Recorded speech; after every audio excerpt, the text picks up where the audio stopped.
নমস্কার। আজকে ইলিশ মাছের একটা রেসিপি নিয়ে চলে এলাম। আজকে বানাবো হচ্ছে সর্ষে দিয়ে ইলিশ। তাহলে চলুন শুরু করা যাক।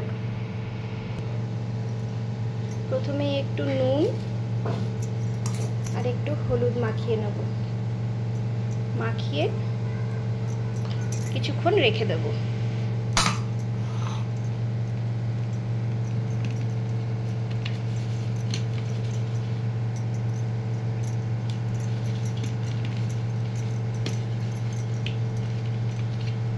খুব বেশি হলুদ দেব না, ইলিশ মাছে খুব বেশি হলুদ দিলে ভালো লাগে না, হলুদের গন্ধ লাগে।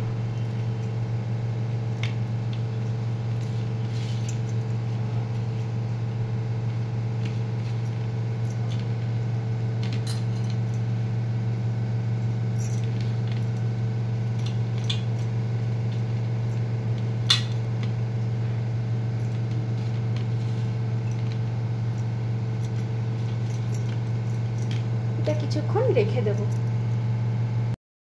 দেখুন, আমি কড়াতে আগের থেকেই তেল দিয়ে নিয়েছি। তেল দিয়ে তেলটা গরমও হয়ে গেছে। এবার একে একে ইলিশ মাছগুলো ভেজে নেব।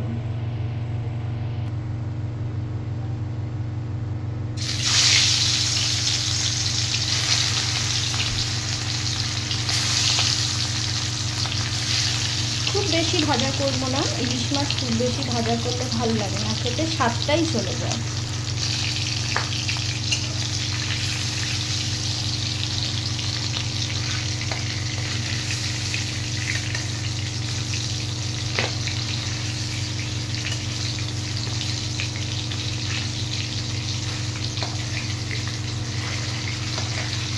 যেহেতু একটু নরম মাছ, একটু ভয় ভয়েই উল্টাচ্ছি, যদি ভেঙে যায়।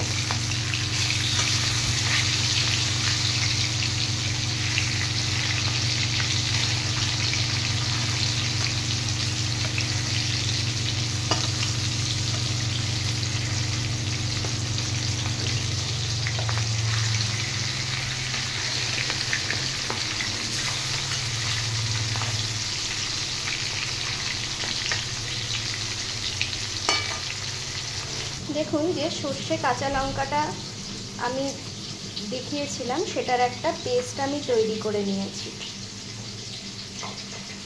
মাছটা কিন্তু আর ভাজা হবে না। মাছ ভাজার পাশে আমি একটুখানি কালো জিরে ফোড়ন দিয়ে দিলাম। কালো জিরে ফোড়ন দেওয়ার সাথে সাথে আমি একটু জল দিয়ে দেব।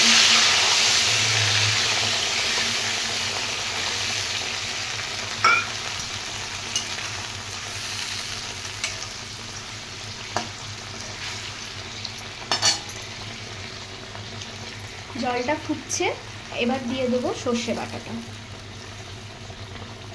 তেলের উপর সর্ষে দিলে সর্ষেটা তিতো হয়ে যেতে পারে, তাই জলের উপরে দিলাম।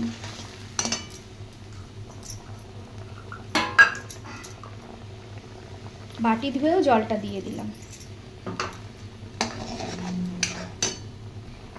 এবার দেব হচ্ছে স্বাদ মতো একটু নুন আর একটু হলুদ।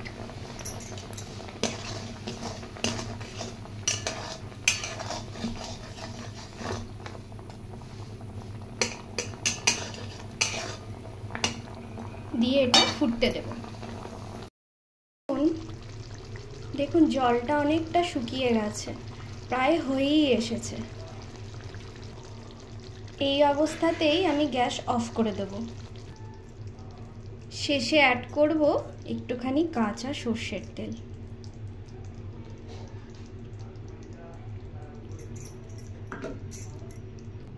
দেখুন, আমি কড়াই থেকে নামিয়ে নিয়েছি। সর্ষের তেলটা দিয়ে কিছুক্ষণ কড়াইতে রেখে দিয়েছিলাম, তারপরে নামিয়ে নিয়েছি। আজকের মতন বিদায় নিচ্ছি, আবার অন্য কোনো ভিডিওতে দেখা হবে।